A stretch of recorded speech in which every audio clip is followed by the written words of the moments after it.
Okay, let's go over our notes for today. We are on subtracting positive and negative numbers. So we have a subtraction sign in the middle for the first time. Please remember you can pause the video at any time you need to, or you can rewind a section and watch it again. That's the purpose of these videos. So if we have a problem that says a minus b, we need to realize that that really means the same thing as a plus a negative b. A subtraction sign means the opposite of.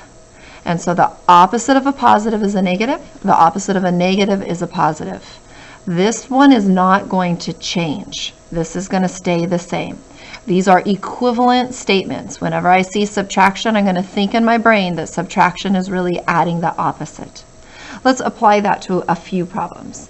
Copy down example 1 and 2. Example 3 and 4 are optional for you to copy. So problem 1 here has 4 minus 10.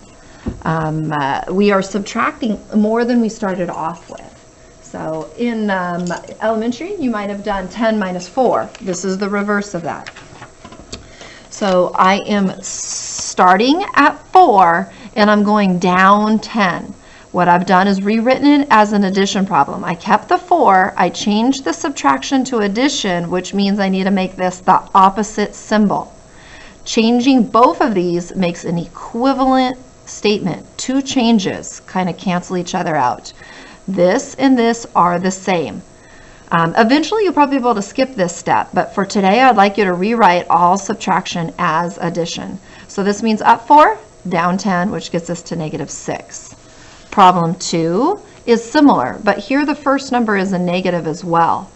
So this stays, this symbol becomes addition, and because I changed this to addition, I need to make this the opposite. The opposite of a positive is a negative. So this is really a negative 4 and a negative 10. Subtracting is adding the opposite. And now I'm going down 4, down 10, so actually get down 14. I can't look at the middle sign anymore to know whether I add or subtract. I got to think of movements on a number line. So this problem I did truly subtract, but this one, when I rewrote it as an equivalent addition statement, becomes a negative and a negative. That becomes a little confusing for many students. We'll practice it quite a few times. Problem 3 is optional for you to write down. Some people do better just following along. Same type of setup. This is the negative 4, it stays. These two negatives are going to change. This becomes adding of a positive. This changes to the opposite, this changes to the opposite. Many teachers will just kind of write over the top of these two things a great big plus sign. That is an option for you to do. Okay.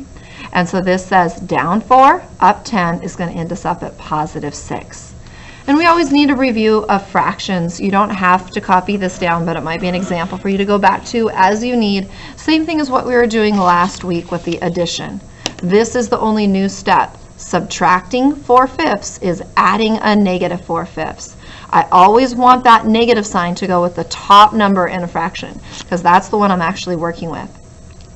I need a common denominator. I probably should have wrote it off to the side. My least common denominator here is 15. This is the first number they both have in common as a multiple. And whatever I do to the bottom, I must do to the top. So this gives me negative 10/15. This gets me negative 12/15. Even though this started off as a subtraction problem, when I rewrote it as addition, I see that I have two negative numbers, which I'm going to need to add together. My answer is negative 22 over 15, or negative 1 and 7/15. I kind of ran out of room down here of showing you how to convert those improper fractions into mixed numbers. But basically the 15 goes into the 22 one time with a remainder of 7, and the piece size is 15. So the 15 went into the 22 one time with a remainder of 7, and the piece size was 15. Don't forget the negative sign. Again, pause and rewind as you need when you're going through these videos.